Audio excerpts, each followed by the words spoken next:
Buenos días con todas y todos. Bienvenidos al tercer día de la semana, la 10ª Semana Internacional de la Economía. El tema del día de hoy será la incidencia de la economía circular y la bioeconomía en la toma de decisiones. Para este panel tenemos, el nombre de este panel es Finanzas Sostenibles para la Reactivación Económica. Y nos acompañan como panelistas Javier Vaca, economista MBA con 25 años de experiencia en el sector financiero de cooperativas de ahorro y crédito, bancos privados y ONGs enfocadas en microfinanzas e inclusión financiera a nivel nacional e internacional. Julio José Prado, PhD en Management y Economía, presidente ejecutivo de la Asociación de Bancos Privados del Ecuador, profesor y director del área de entorno económico del Lide Business School y miembro del consejo editorial del International Journal of Competitiveness. Jaime Calles, economista y máster en Economía Empresarial del INCAE Business School, con formación especializada en macroeconomía y política fiscal. Actualmente es gerente de nuevos negocios en CEDEMI. Verónica Artola, economista de la Pontificia Universidad Católica del Ecuador y máster en Economía Aplicada. Tiene amplia experiencia profesional en gestión pública, política económica, planificación, seguimiento y evaluación. Actualmente es gerente general del Banco Central del Ecuador. Finalmente, Mateo Villalba, quien nos acompañará como moderador de este panel, es economista por la Pontificia Universidad Católica del Ecuador y máster en Economía por la Flaxo, donde ha cursado el programa de doctorado en Economía de Desarrollo. Ha sido subsecretario de Política Económica, subsecretario de Inversión Pública, viceministro de Economía encargado, viceministro de Planificación encargado, intendente de Información Técnica de la Superintendencia de Economía Popular y Solidaria y gerente general del Banco Central del Ecuador. Actualmente es catedrático universitario en la Facultad de Economía de la Pontificia Universidad Católica del Ecuador. Entonces, pues, Mateo. Un Muchas segundo. gracias, Axel. No te preocupes, está con un problema de conexión Sí, Mateo, justamente. entonces me voy a permitir cubrir ese rol de moderador para empezar en honor al tiempo de todas y de todas. Un saludo cordial a quienes nos acompañan en la sesión de Zoom y también a quienes nos siguen a través de redes sociales. Es un gusto para la Pontificia Universidad Católica del Ecuador, la Facultad de Economía, darles la bienvenida y acoger a Julio José, a Javier, a Jaime y a Verónica, ex alumna y docente de la facultad también, y actualmente gerente del Banco Central. Un placer poder contar con ustedes para este tema tan importante. Estamos buscando alternativas a la economía y creo que la pandemia del COVID-19 justamente nos pone muchos desafíos. En esta Semana Internacional de la Economía estamos abordando el tema de bioeconomía y economía circular y evidentemente la discusión de las finanzas sostenibles para la reactivación económica es central.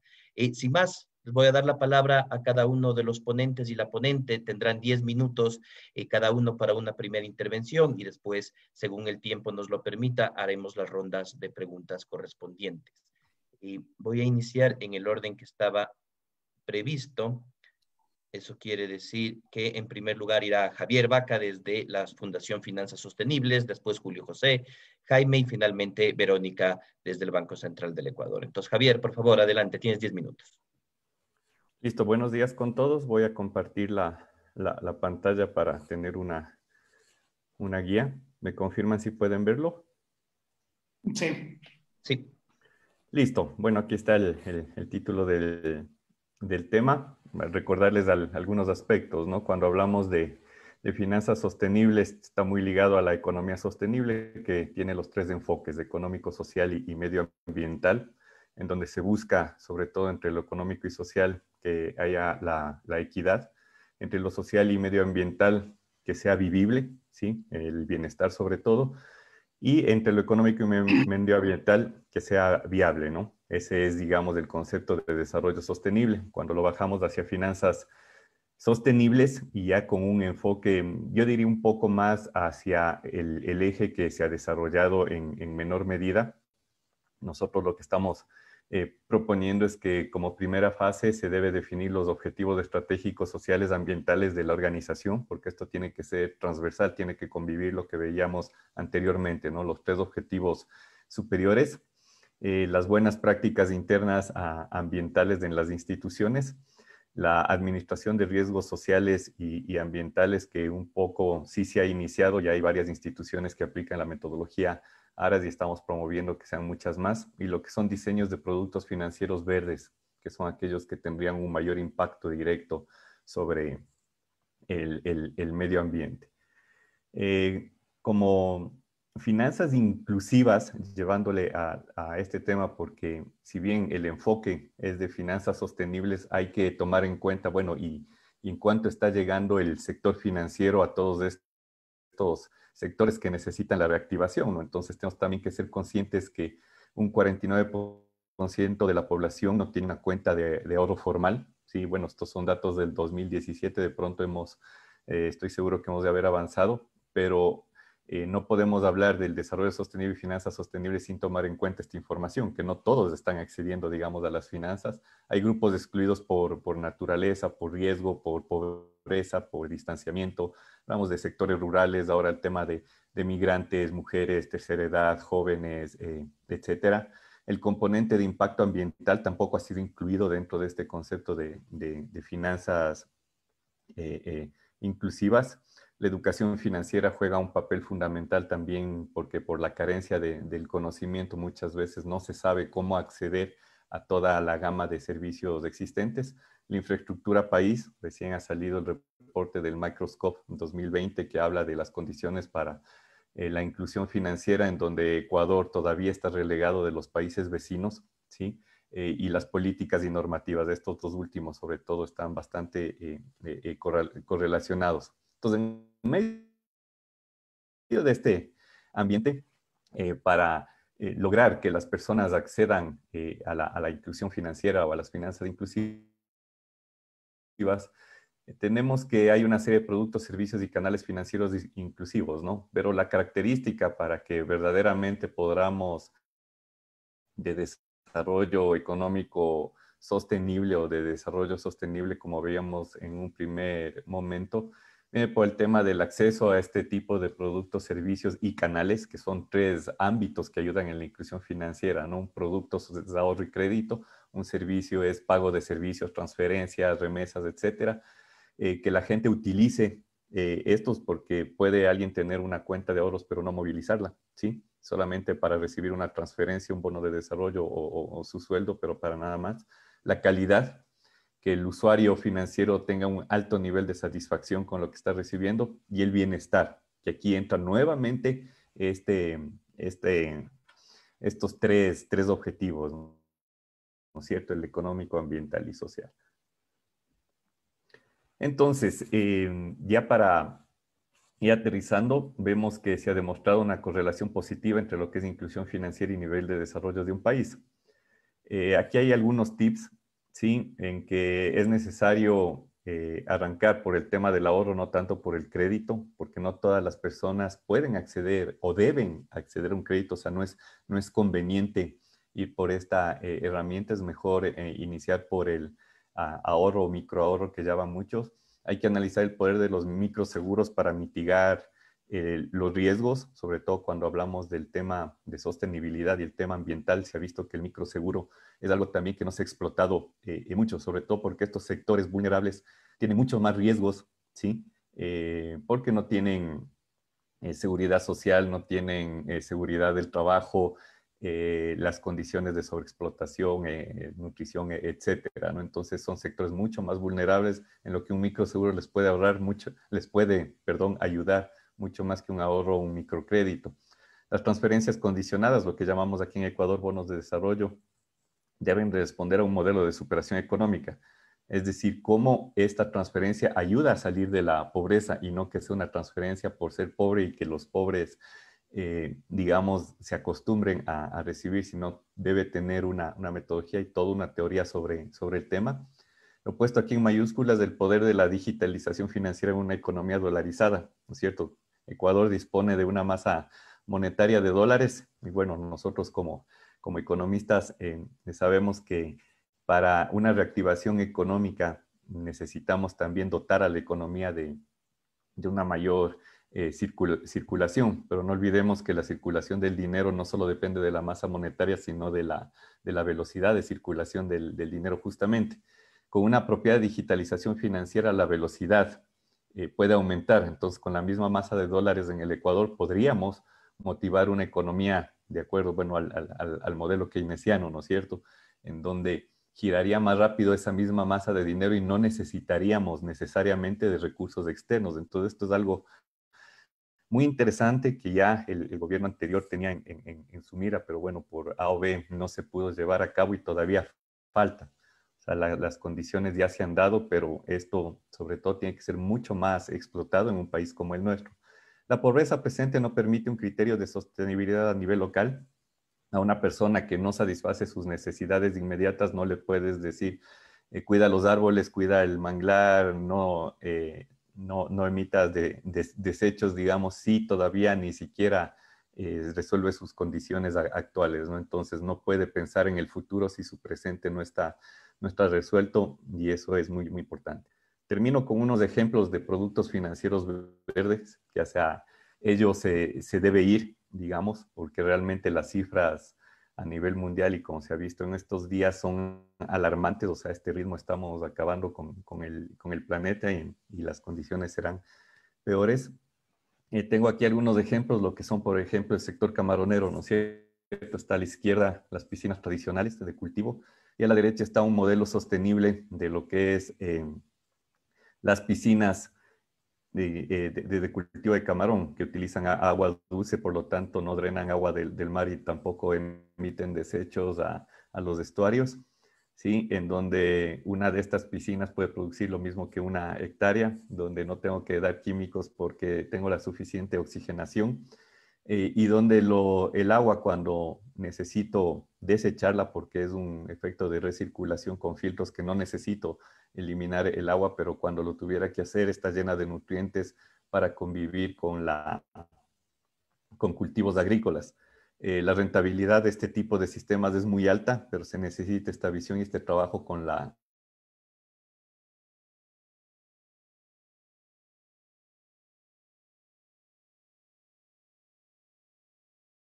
Pero este tipo de modelos que son productos verdes, ¿por qué? Porque bajan desde el uso de energía, en vez de bombas a gasolina, utiliza electricidad y no degrada todo lo que es el sector del manglar, porque no necesita estar en la costa, sino en otro tipo de zonas, y utiliza agua dulce.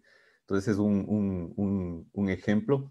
Otro puede ser el de sustituir las embarcaciones de motores de alta velocidad por motores a diésel. El cuadro de rendimiento está a la izquierda, ¿no? El cuadro técnico, en que permite hacer una pesca en alta mar de mayores días, mejores condiciones de vida para los pescadores, permiten almacenar y sobre todo capturar especies grandes. Lo que hacen nuestros pequeños pescadores artesanos, no llegan a niveles tan adentro en el mar y pescan todo lo que está, es decir, no dejan a las especies reproducirse. Sí, entonces se está degradando por este tipo de condiciones y por esta falta de enfoque del proyecto financiero verde, ¿no? Financiando igual a nivel de rentabilidad superior al anterior, y puede ser un crédito prendario, pero el impacto ambiental es sumamente alto. Termino solo mostrando el tema de los seguros agropecuarios. Aquí está un mapa del riesgo por el cambio climático y la agricultura en el Ecuador, las zonas de muy alta vulnerabilidad. Entonces se ha demostrado que con políticas para mitigar el cambio climático, como son semillas mejoradas, alertas sobre heladas y sobre todo seguros agropecuarios, porque no son todas las zonas afectadas ni al mismo tiempo, dotando el agricultor con un pago mínimo, puede asegurar y preservar también su nivel de riesgo frente a este cambio climático que ya está, ¿no es cierto? Por último, simplemente mostrarles esta lámina, ¿no es cierto? Ya el COVID nos ha demostrado algo, entonces ahí un poco a nivel en broma, pero es la realidad, que dicen, está seguro que si nos lavamos las manos vamos a estar bien con el COVID, pero no se dan cuenta que viene una ola de recesión más grande y sobre todo el cambio climático, ¿no? Que va a ser mucho más grande y de más afectación si es que no tomamos esta concepción de finanzas sostenibles. Entonces la pregunta es, ¿hacia qué modelo de recuperación económica queremos ir? ¿A una temporal que siga en lo mismo o a una que tome en cuenta el ámbito también social y ambiental? Con eso termino. Muchas gracias. Muchísimas gracias, Javier. Gracias también por el excelente manejo del tiempo. Damos la bienvenida ya a Mateo Villalba, que va a tomar la moderación desde que terminemos con el siguiente panelista, Julio José. Bienvenido, un gusto que nos acompañes. Aprovecho también para felicitar y agradecer toda la gestión permanente que se hace con el Club de Banca y la Facultad de Economía y estudiantes también de otras universidades. Excelente iniciativa, Julio José. Un gusto siempre tenerte en la PUSE. Tienes 10 minutos. Adelante, por favor. Gracias Andrés, gracias a ti, a nombre de toda la PUSE por la invitación y también a la Asociación Escuela de Economía. Le veo aquí a Axel, a ti y a todos los colegas, por favor, darles un gran abrazo. Y Mateo también y a todos los colegas que se encuentran acá, un saludo muy grande. Pensamos que quizás cuando me invitaron hace un buen tiempo pensé que quizás ya nos veíamos físicamente, pero increíble, todavía seguimos en esto un buen tiempo más, así que bueno, un abrazo a la distancia y esperando que todos estén con salud, amigos y colegas todos. Quisiera ir hacia atrás un poquito para en esta primera intervención, quizás darles un poquito de contexto de dónde viene lo que se ha hecho en temas de finanzas sostenibles y contarles también qué es lo más nuevo que hay, al menos desde la Sobanca. Sí, creo que sí puedo presentar, Andrés. Déjame ver. Sí, está habilitado, lo puedes compartir directamente. Ok, muchas gracias.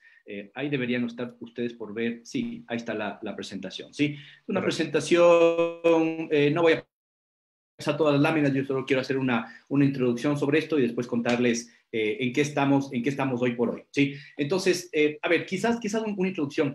Yo estoy en la Sobanca ya cumpliendo ahora 5 años, increíblemente, cómo pasa el tiempo, pero cuando yo ingresé a la asociación hace casi 5 años, uno de los temas que nos planteamos era justamente repensar, renovar la estrategia y posicionarle a la banca dentro de temas que tradicionalmente no eran el core de la banca, ¿no? El core del tema financiero puro, del tema de crédito, del tema de depósitos más tradicional, del tema de riesgos, de seguridad, etcétera, que eso está todo muy bien, ¿no es cierto? Pero los dos primeros grandes enfoques o estrategias que se hicieron ya en el año 2016, en la asamblea bancaria del año 2016, que antes era un evento más bien cerrado, reservado solo para el sistema financiero, decidimos hacer dos temas, dos líneas estratégicas de ese primer año, y que tuvieron que ver, el uno con el tema de innovación, ¿no es cierto? Todo lo que tenía que ver con digitalización, innovación para relanzar, fortalecer, etcétera, todo lo que vino en innovación, y ahí salió un concepto que lo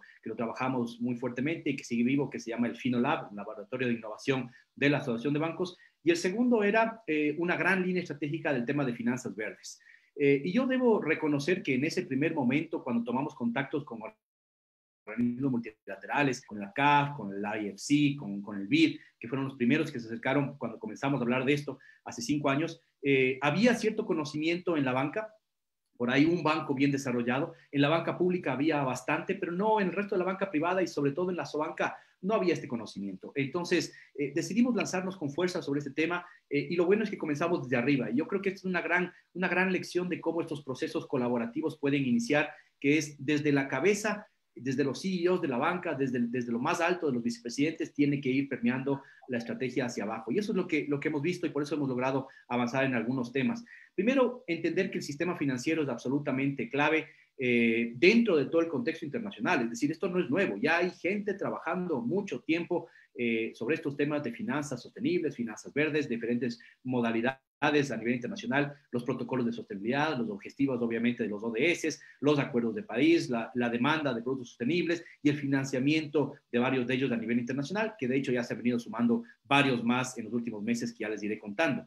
Entonces, definimos en ese momento cuál era el mejor camino y vimos que ya había camino recorrido en otros países y que no había que inventarse el agua tibia, había básicamente que sumarse a eso que estaban haciendo, por ejemplo, ya muy bien el protocolo verde de Colombia, el protocolo de finanzas sostenibles de México, había una regulación en esos países que estaba siendo co-creada con el sector público y había una regulación también bastante avanzada en Brasil, entonces queríamos comenzar a entender esto.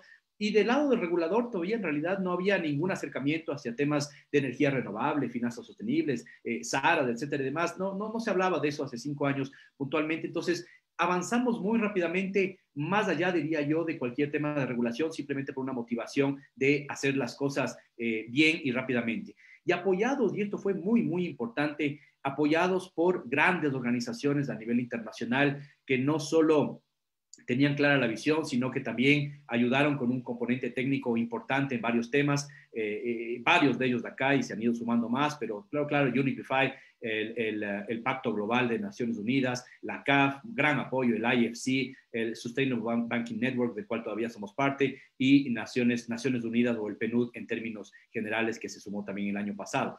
Y esto fue, yo diría que este fue la foto de arranque. Decidimos irnos a Galápagos. Cómo extrañamos ahora poder estar por ahí de nuevo. De hecho, íbamos a relanzar este año, 4 años después de la firma de este protocolo de finanzas sostenibles. Estábamos pensando irnos a Galápagos para renovar todos esos compromisos, esos votos. Pero esta foto es muy importante porque están actores privados, actores públicos. Ahí está el ex superintendente de bancos, está el ex representante de la CAF en el Ecuador, es decir, está IFC. Todos ellos vinieron a Galápagos y nos juntamos ahí por primera vez con 100 personas más de diferentes instituciones, diferentes stakeholders, para este esfuerzo, diría yo, especie de esfuerzo inédito de comenzar a avanzar. Entonces comenzamos a trabajar en un esfuerzo de colaboración, de coordinación, todavía sin saber muy bien a dónde íbamos a caminar, pero un proceso que siempre le llamamos nosotros un proceso de abajo hacia arriba, ¿no? Entendiendo las necesidades, entendiendo las falencias del sistema bancario, con algunos objetivos y agendas consensuadas, pero no mucho más.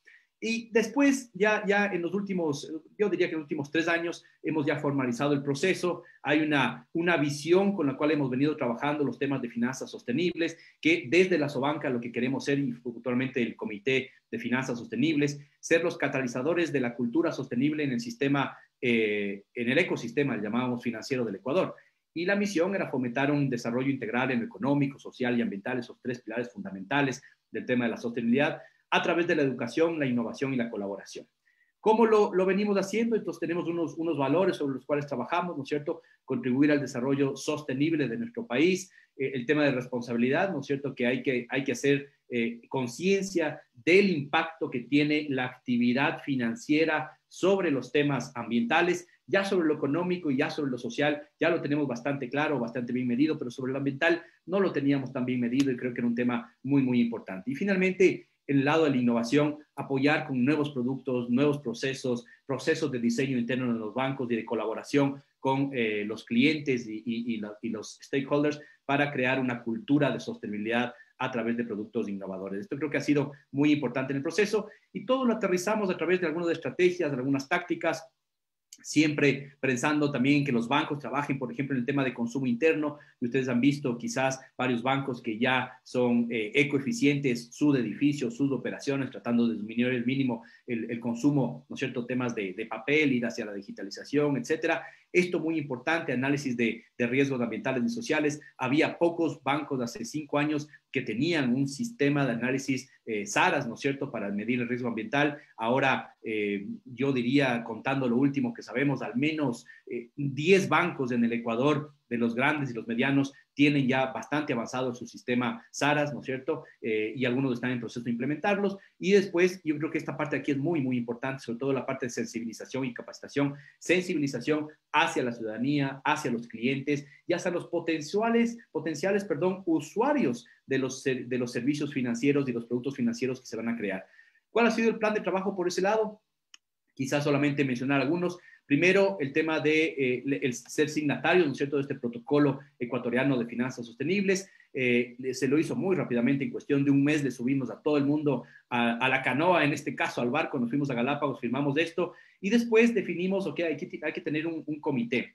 Y se creó el Comité de Sostenibilidad de la Sobanca para poder afrontar todos estos temas y somos nosotros los que le damos el seguimiento a cada banco de lo que va haciendo. Hay unas líneas de base y ya sabemos qué es lo que pasa, dónde hay los problemas, quién utiliza y quién no utiliza temas relacionados con productos de finanzas verdes, cuáles son los déficits y las brechas que tenemos por ahí. Esto esperamos de este año también, bueno, el siguiente ya poder hacer una segunda línea para ir siguiendo qué es lo que pasa. Se identificaron benchmarks a dónde queremos llegar.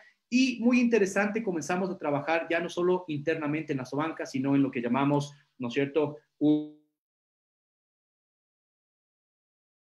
comité de finanzas sostenibles ampliado, que de hecho acabamos de tenerlo la semana pasada, y en el cual ya no se juntan solamente los bancos, miembros de la Asociación de Bancos, sino otros bancos que no están en la asociación, como por ejemplo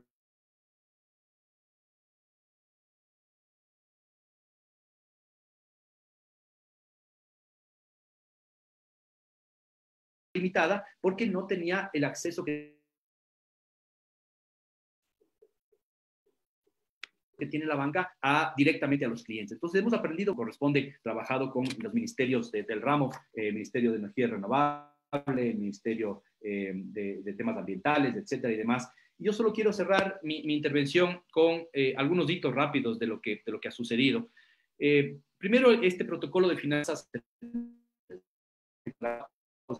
noviembre del año 2016, cumpliendo 4 años, 2019, hicimos un evento internacional, vino por primera vez al Ecuador, que es el Congreso Latinoamericano de Inclusión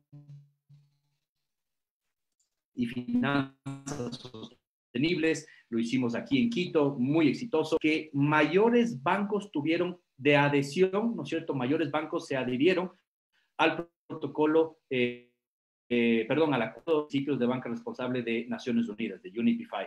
Esto fue el 2 de diciembre y el presidente de nuestro Comité de Finanzas Sostenibles, David Rey, es uno de los fundadores también de estos temas a nivel internacional o colaboradores.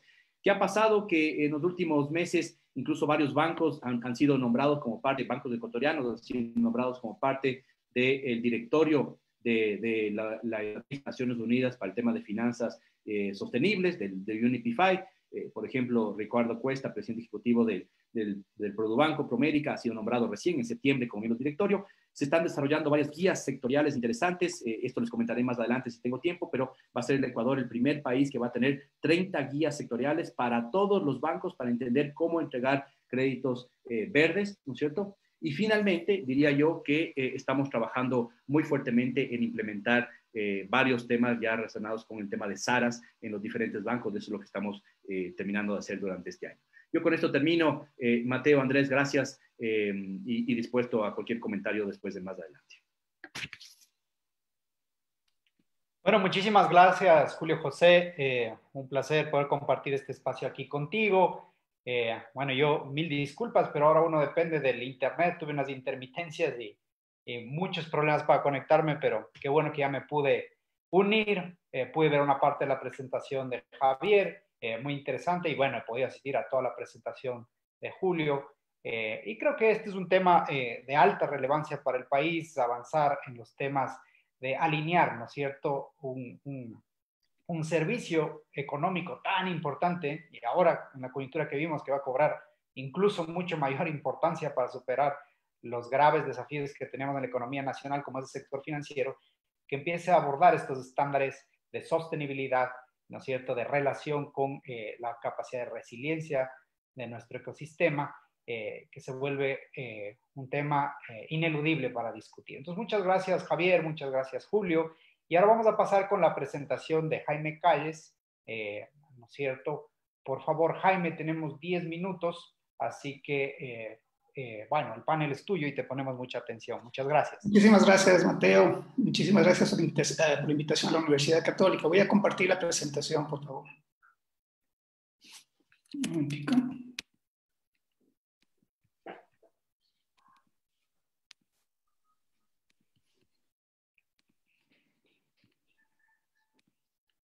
Sí se ve, ¿no?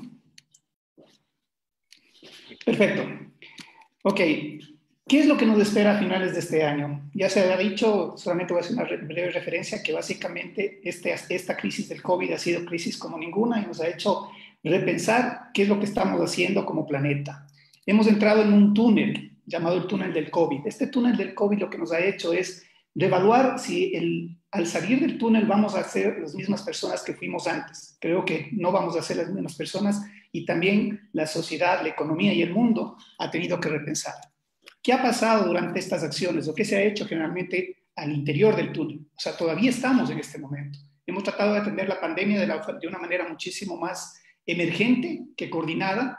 Una cuestión de atender las pérdidas económicas que ha tenido. Aquí es papel fundamental el que ha tenido el sistema financiero al no convertir esta crisis en una crisis sistémica. El sistema financiero ha sido una especie de contenedor de lo que podría haber sido una crisis totalmente fatídica. No digo que no lo sea, sin embargo, si hubiéramos tenido un sistema financiero endeble, muy difícilmente hubiéramos estado teniendo la posibilidad siquiera de salir de la crisis. ¿Qué nos espera al salir del túnel? Reducción del crecimiento, caída de precios de materia prima, fuga de capitales, problemas fiscales, es decir, una gran cantidad de incertidumbre. Al salir del túnel, entonces, tenemos que pensar en la reactivación económica que debe ser superior a la prepandemia. ¿Por qué? Porque no solamente tenemos que crecer para recuperar lo que hemos perdido en la prepandemia, sino para recuperar lo que ya veníamos perdiendo en los años anteriores. Hay que generar también al mismo tiempo mecanismos de contención y protección social. Entre estas, transferencias a grupos vulnerables, que ya se había dicho anteriormente Javier Vaca, en el sentido de que efectivamente es importante tener un sistema de contención que se convierta como un sistema de protección con bonos a través de un sistema que no necesariamente se lo puede hacer universal. Vamos a entrar a una nueva normalidad, pero la pregunta sería, ¿y la normalidad pasada nos gustaba? Estábamos conscientes de tener una normalidad como la que teníamos, con un acelerado cambio climático, con una globalización sumamente depredadora y deficiente, con un modelo de desarrollo que ya era insostenible. Entonces ahora viene la nueva normalidad. Entonces en un momento lo que pensamos es, vamos a hacer una lucha con el cambio climático, vamos a empezar a pensar en la relocalización y vamos a tener un nuevo modelo de desarrollo. Esa es la parte inquietante que nosotros tenemos que pensarnos. Entonces, ¿qué transformaciones nos exigen si pensamos en un nuevo desarrollo? Transición a una energía mucho más adecuada, más consciente con el medio ambiente, conectividad digital y movilidad pública, eléctrica, integración regional, fortalecimiento de la economía y recuperación agroecológica. Ahora bien, ¿qué tiene que ver esto con todo lo que ya se había venido trabajando? En el 2015 ya se tenían los objetivos del desarrollo del milenio, en que consideraban como parte fundamental el proteger al planeta y garantizar, se decía, a las personas sin distinción goce de paz y prosperidad. ¿Cuál es el problema? ¿Qué implica entonces qué es la prosperidad? Muchas veces pensamos que prosperidad es más consumo. Entonces, si hacemos eso, resulta que tenemos algunos datos que nos hacen pensar que no sería la mejor manera de desarrollarnos. Dice, el mundo consume cada vez más recursos, contaminamos los suelos y cada vez contaminamos más el aire. Visto así, a este ritmo necesitaríamos 2.5 planetas para abastecernos en 2050. Es decir, si vamos a este nivel, 2050 ya no tendremos planeta. Estamos consumiendo más de lo que tenemos de la capacidad de regenerar los recursos. Visto de esta manera, entonces, ¿cuál es la medida de prosperidad?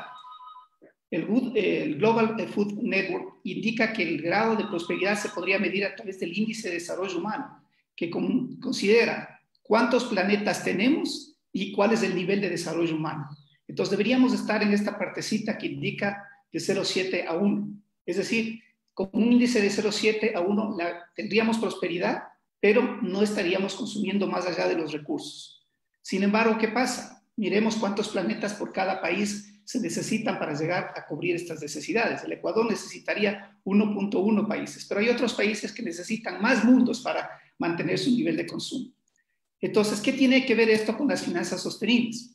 Básicamente que ya no se puede cambiar la dirección de las velas, pero sí, no podemos cambiar, perdón, el viento, pero sí la dirección de las velas. Y eso es una de las funciones que puede tener en este sentido las finanzas sostenibles. ¿Por qué? Porque hay que actuar ahora.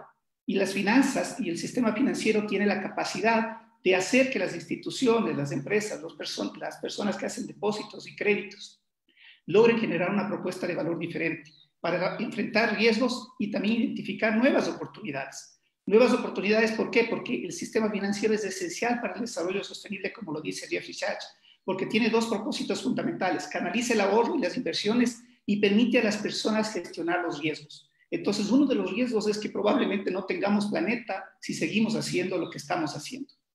Entonces, la agenda de crecimiento para el 2030 ya considera que se necesitan cerca de 5 a 7 mil billones de dólares para financiar esta agenda.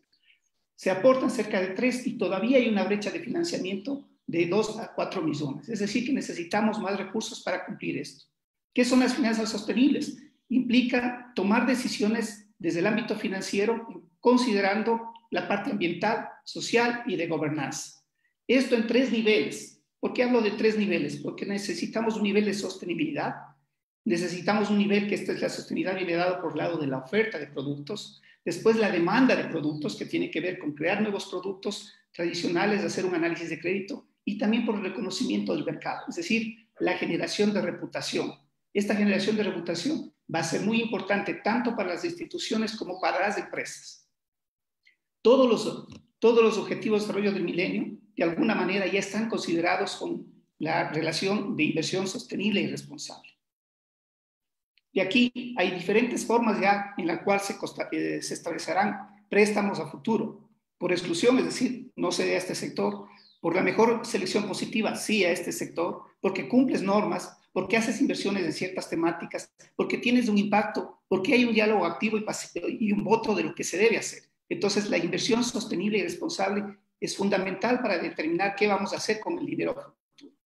Recursos. Hay recursos, han venido creciendo continuamente y eso es una medida de que el sistema financiero está cada vez más interesado en apoyar el desarrollo sostenible. También hay inversión en energías limpias. Cada vez se invierte más y los países líderes en América Latina son Brasil y Chile. Y otros países como Argentina y México también están avanzando. Ahora bien, hay muchas iniciativas, ya se lo había nombrado, los principios de Ecuador, plataformas, etcétera. Todo esto nos da a entender que ya tenemos una conciencia de lo que tenemos que hacer. Ahora bien, ¿cuáles son las oportunidades y desafíos que tiene el Ecuador? El Ecuador ya tiene un sistema, digamos, de entendimiento que queremos hacer con una economía circular, considerando esta como una forma de hacer sostenibilidad, en donde el sector financiero es transversal a todas estas actividades y donde el sector financiero tiene la posibilidad de influir en la transformación, transporte, uso, recuperación y extracción de los recursos, creando nuevas oportunidades de negocios. En ese sentido, ya el Ministerio de Producción había ya desarrollado la primera etapa del Libro Blanco de Economía Circular con 4 pilares y dentro de los cuales ya está el pilar fundamental que son las políticas y financiamiento. Este Libro Blanco ya fue desarrollado con el apoyo de una empresa privada, con la supervisión del gobierno y con la parte técnica y apoyo del IDE Business School. Aquí se determinaron una serie de oportunidades, tanto en lo macroeconómico, es decir, la economía circular para la sostenibilidad genera oportunidades de negocio, es decir, la sostenibilidad también será un buen negocio para las personas y obviamente para el sistema financiero. Con esto quiero un poquito terminar y decir que a veces nos pensamos que el área de sostenibilidad únicamente tiene que ver con pensar con el reciclaje, pero solamente es la punta del iceberg. ¿Por qué? Porque bajo de la punta del iceberg hay la valorización de desechos, proveedores circulares, reducción de materia prima, logística inversa, simbiosis industrial, ecodiseño, reparabilidad, mantenimiento, remanufactura, reutilización. Es decir, muchas actividades que se tienen que aprovechar como una condición para lograr la sostenibilidad para la sociedad y que necesitan recursos desde el sector financiero para que esto se cristalice. Quedo a entrar a disposición de las preguntas a posterior. Muchísimas gracias. Muchísimas gracias, Jaime, por la intervención y por atenerte al tiempo programado. Bueno, a continuación tendríamos unas palabras de Verónica Artola, gerente general del Banco Central del Ecuador, en relación con el tema que nos reúne hoy, finanzas sostenibles, y las presentaciones que hemos tenido tanto de Javier como de Julio José y de Jaime hasta el momento. Verónica, ¿me escuchas? Sí, te escucho, Mateo. Listo. El panel es tuyo entonces. Bienvenida. Qué gusto tenerte acá. Gracias, Mateo. Gracias, Andrés, por la invitación. Para mí siempre un honor poder estar aquí en la Cato compartiendo estos espacios que creo que son súper importantes para el debate que tenemos que tener. Y justamente lo que un poco los panelistas que me antecedieron a la palabra, creo que es indispensable en esta coyuntura de crisis económica que no la habíamos vivido antes. ¿Cómo podemos buscar nuevos recursos que financien la economía? Nosotros como Banco Central tenemos la proyección que este año podríamos decrecer hasta un 8,6%. Entonces, realmente eso lo que significa es que muchas familias van a perder el empleo, la pobreza va a aumentar y en el mundo sí se están pensando recursos adicionales para financiar proyectos que sean amigablemente sostenibles, que estén justamente con todo este tema de las finanzas sostenibles. Entonces, primero felicito mucho por estos espacios que creo que están en el debate y que son indispensables. He preparado unas pocas láminas, sobre todo de cómo estamos viendo desde el Banco Central también todo este tema de las finanzas sostenibles, cómo puede ayudar a la reactivación económica y un tema interesante, cómo como Banco Central también hemos venido colaborando en este tema. Yo creo que primero que nada hay que tener en mente que las finanzas sostenibles condicionan el crecimiento económico hacia un desarrollo más equilibrado y sostenible, sobre todo pensando en estas diferentes variables que le podrían hacer mucho más equitativo un crecimiento económico. Y ya Jaime lo mencionaba, En ese sentido, no solamente se incorporan variables ambientales, sino también sociales y de gobierno, que creo que ese es un debate también súper importante, cómo las inversiones nuevas que se pueden dar en el mundo, en el país, también van a ver por las personas, también pueden generar mejores condiciones para las personas que acceden a esos financiamientos, y también cómo las instituciones que están colaborando en este tema tienen un sistema de gobierno, una gobernanza institucional muchísimo más oportuna y de mejor calidad. Y en ese entorno, definitivamente estas nuevas oportunidades de financiamiento y el sistema financiero juegan un papel indispensable. Por eso lo que decía Julio José también, nosotros desde el Banco Central siempre lo vemos con buenos ojos, cómo la banca siempre está un paso adelante en estos temas, justamente buscando estos nuevos recursos. Recordemos que en el Ecuador no es extraño también la generación de estos bonos ambientales, por así decirlo. Ya un banco privado lo hizo a inicios de este año, justamente el primer bono verde que teníamos en el Ecuador para financiar justamente proyectos que sean amigables con el ambiente. Entonces eso nos da un precedente que en el Ecuador estamos pensando en ese tema. Y una de las iniciativas que nosotros como Banco Central hemos acompañado es justamente la iniciativa de las finanzas sostenibles y el pacto de las finanzas sostenibles. Aquí lo que estamos buscando como Banco Central, y creo que era el objetivo de todos los organismos y miembros que estamos participando aquí, es cómo damos una señal al mercado internacional que en el Ecuador se pueden hacer las cosas bien, que tenemos algunas ideas interesantes y sobre todo que estamos trabajando de la mano. Entonces, en esta iniciativa de finanzas sostenibles están participando organismos internacionales, actores del sistema financiero, la academia, y justamente la Facultad de Economía, específicamente de la Católica, fue uno de las que firmó esta iniciativa como miembro inicial de este tema, y como reguladores estamos la Superintendencia de Compañías y el Banco Central, que creo que esa es la patita que faltaba. Justo Julio José decía, hace 5 años en el Banco Central estos temas no se trataban, en los reguladores no se trataban, y ahora que estemos Superintendencia y Banco Central también trabajando para buscar estos nuevos recursos, para buscar una nueva iniciativa en el Ecuador, creo que es muy importante. Y sobre todo, el poder expandir el diálogo entre los actores públicos y privados es muy, muy importante. De lo que hemos visto de otras iniciativas en otros países, creo que a veces eso es lo que falla. Podemos tener muchos esfuerzos entre todos, pero dispersos, pero si todos nos unimos, pues podemos encontrar temas muchísimo más interesantes y llegar con más fuerza. Entonces, en esa línea, ¿cuál es el rol del Banco Central? ¿Qué es lo que tiene que hacer el Banco Central, o cuál es el objetivo, qué es lo que estamos pensando, cómo puede participar?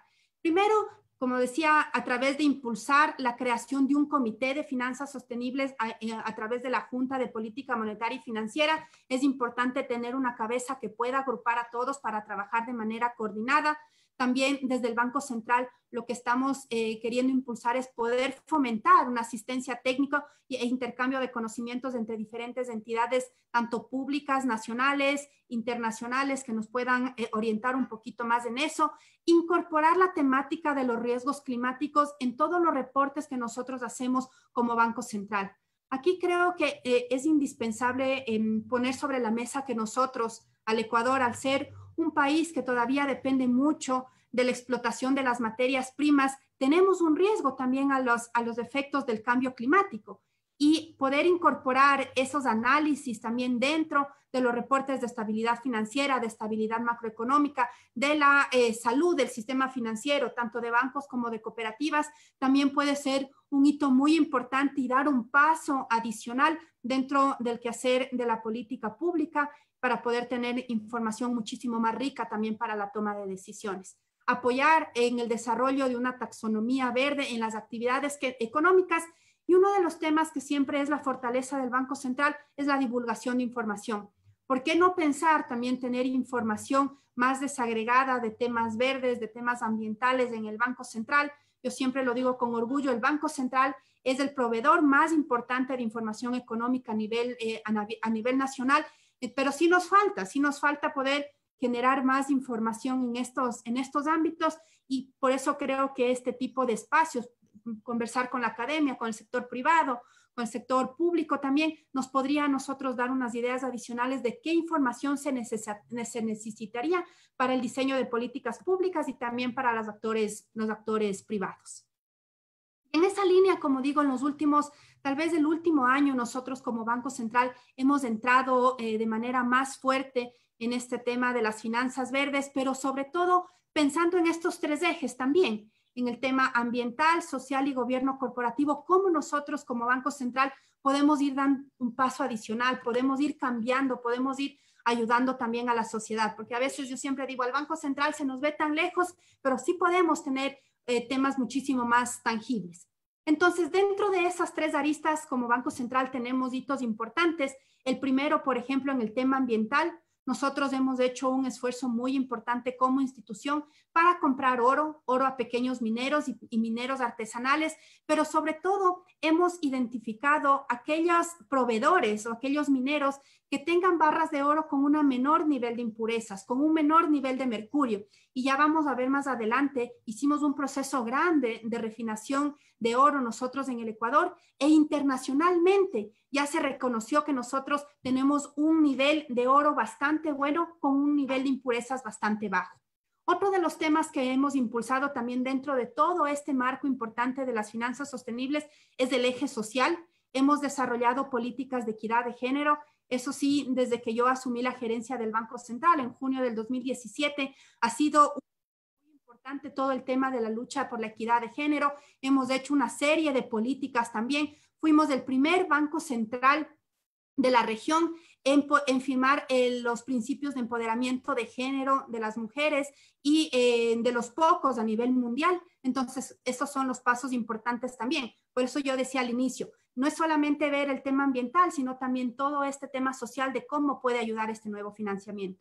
Y una noticia que es hace poquito, hace un par de semanas, recibimos también desde el punto de vista del gobierno corporativo de lo que estamos haciendo, obtuvimos la ISO 37001, que es la política antisoborno. Somos la primera institución pública en obtener esto y el primer banco central en la región y el segundo a nivel mundial. Entonces, somos de los pocos bancos centrales que tienen esta política, entonces que nos hacen pioneros y, como digo, son de las cosas que hemos venido trabajando durante estos 3 últimos años para dar un giro también al quehacer del Banco Central y estar muchísimo más cercano y vinculado a los temas sociales.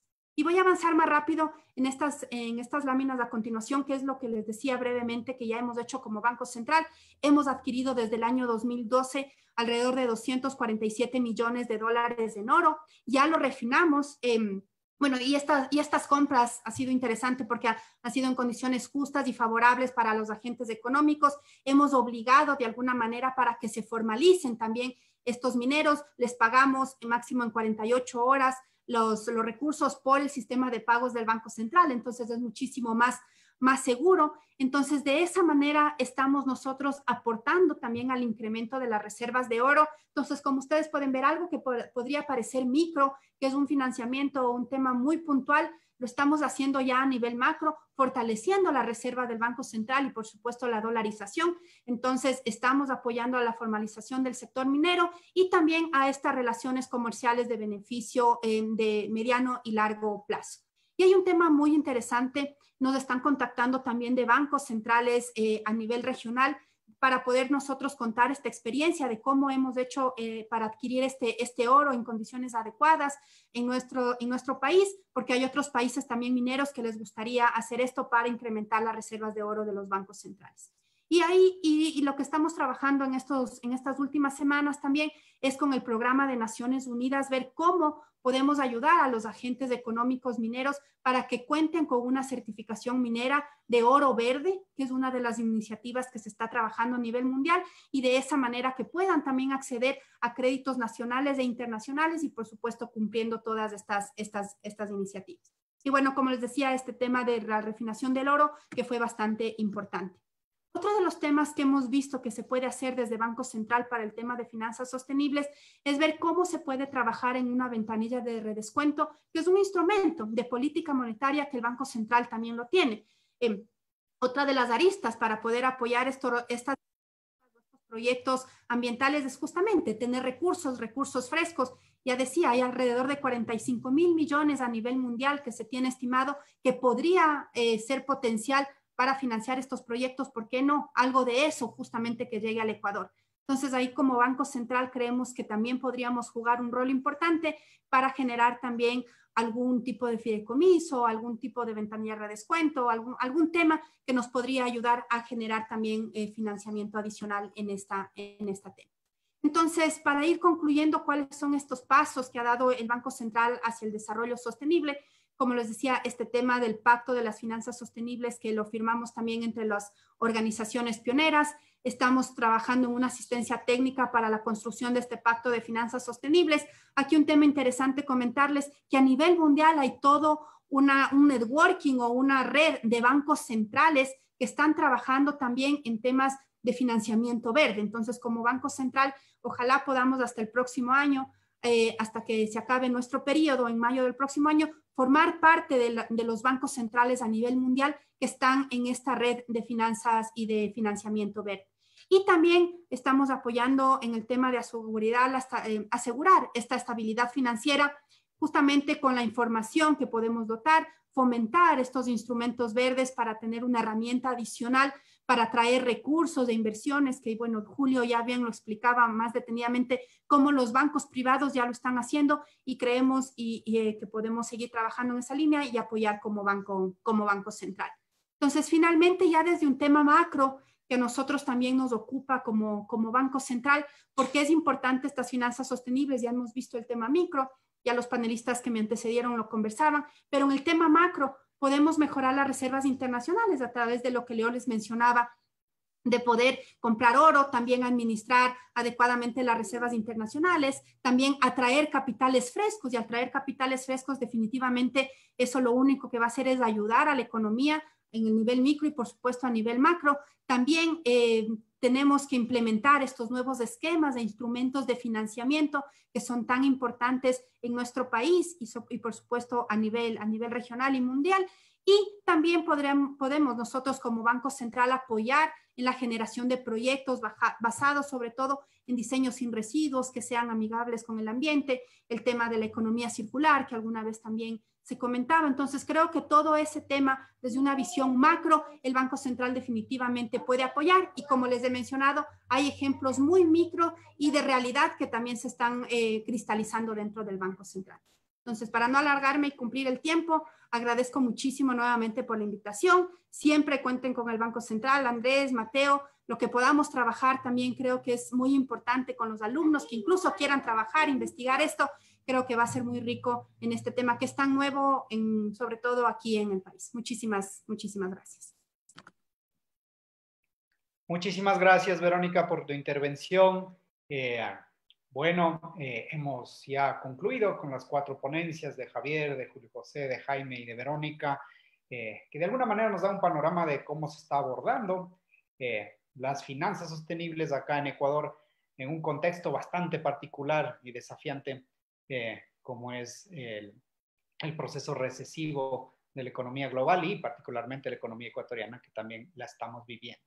Bueno, no tenemos mucho tiempo, pero quisiera por lo menos seleccionar 2 preguntas que nos hace el público para dirigirlas a los panelistas, ¿sí? La primera pregunta va dirigida a Javier, ¿sí? Y nos dice, ¿cómo se puede empezar con el ahorro primero para ir a las finanzas sostenibles en un contexto de crisis agravada por la pandemia? ¿Hay capacidad de ahorro? Es decir, esta es una pregunta bien interesante porque en una situación de crisis, ¿no es cierto?, las posibilidades de ahorro se ven enormemente reducidas y obviamente el fondeo de las finanzas se complica. Entonces, ahí hay un desafío que resolver para de alguna manera tratar de abordar el fondeo para el financiamiento de crédito y particularmente en este aspecto de las finanzas sostenibles. Entonces, Javier, esa es la pregunta del público que está dirigida a ti. Y brevemente, bueno, sobre el tema de la teoría del microahorro, sobre todo para personas de escasos recursos o de alta vulnerabilidad, que podríamos considerar que se hallan en una crisis permanente, sí, cuando uno habla con microempresarios, con pequeños productores que no tienen un salario fijo, no tienen beneficios sociales, digamos, de seguridad social, el ahorro se convierte en algo súper necesario, porque para cualquier eventualidad, digamos, deben tener un ahorro, si no caen en la pobreza extrema, digamos, ¿sí? Y el ahorro no necesariamente lo visualicemos en una cuenta de ahorro, o sea, el pequeño productor ahorra en animales menores, en ciertas reservas que puede ir teniendo, y también el ahorro es educativo, ¿no? Y no estamos hablando de montos altos, o sea, una persona que pueda ahorrar 50 centavos cada día, que es lo que se puede gastar en cualquier distracción, digamos, en el mes podría tener unos $15, pero ya al año con intereses o algo más podría tener un capital de unos $180, que eso le podría servir para poder tener un nuevo emprendimiento, para generar a su vez más beneficios. Entonces esto en grupos muy vulnerables funciona bien. La gente con cualquier sacrificio, pero viendo una recompensa futura. Y si esto, volviendo al otro tema, ¿no? Lo podríamos mezclar con lo que son las transferencias condicionadas, es decir, si una persona de escasos recursos ahorra 50 centavos al día, que el gobierno le dé 50 adicionales, pero para que vayan a la cuenta de ahorro. Hacia el final del año no tendría los 180, sino tendría $360. Una mujer microempresaria, digamos, que sea madre soltera con 4 cargas familiares, con un capital de unos $100, puede comprar una cabeza de maduros y ponerse a asar con un poco de carbón en la esquina y poder vender algo, poder darle valor agregado. Y de esos casos hay miles en el país, es lo que les decía, o sea, de la población económicamente activa, más del 50% está catalogado como el empleo inadecuado. Los microempresarios, los que viven del día a día, esto ha subido por la pandemia notablemente. Se estima que un 30% de personas tienen un empleo fijo con todos los beneficios sociales después de la pandemia. Entonces hablamos de la mayor parte de la población. Si no tienen capacidad de ahorrar para invertir, realmente caen en la pobreza extrema. Entonces desde ahí es la importancia de este ahorro y de este microahorro, y por eso viene el microcrédito, complementa el ahorro y el capital que tiene la persona. Un microcrédito no se le puede dar a una persona que no tiene capital, el riesgo es demasiado alto. Entonces, el otro ejemplo es por qué las cooperativas de ahorro y crédito siguen creciendo en el país, por el microahorro, por gente sencilla que vive el día a día, pero que necesita ahorrar, porque si no tiene ese ahorro, cae en la pobreza extrema. Eso. Muchísimas gracias, Javier. Julio José, tenemos muy poquito tiempo, pero no quisiera dejar de formular otra pregunta del panel. Si lo puedes responder de manera muy breve, en un minutito. Nos preguntan, dirigida a ti la pregunta por parte del público, ¿se podría afirmar que la banca ecuatoriana está trabajando en función de los objetivos de desarrollo, de los ODS? ¿En qué áreas concretas se podría decir que la innovación financiera ecuatoriana está generando o generará un impacto sostenible?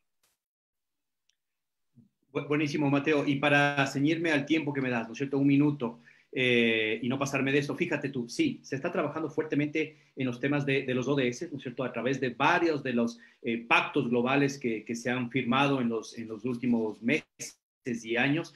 El último, los principios de banca responsable, el otro tema con Naciones Unidas y directamente a través del pacto global, ¿no es cierto?, por los ODS. Yo te diría, y quiero dejar un tema claro, aquí falta muchísimo por hacer y no quiero dar la sensación de que lo único que se ha hecho es básicamente firmar cosas y demás, todo eso. Del lado del sistema bancario hay productos innovadores que se están lanzando, hay cuentas verdes, ya con lo que decía Javier, ¿no es cierto? Hay lo que llamamos cuenta de ahorros verdes, que básicamente lo que permiten es que aquellas personas con conciencia ambiental, con conciencia social, puedan destinar una parte del interés que podrían ganar a ciertos tipos de productos financieros verdes, como en otros países del mundo. ¿Qué falta, Mateo? Falta muchísimo del lado de la demanda. No tenemos suficientes proyectos que puedan ser financiados por el sistema bancario. Hay plata afuera, se nos está pasando esos recursos por encima y el Ecuador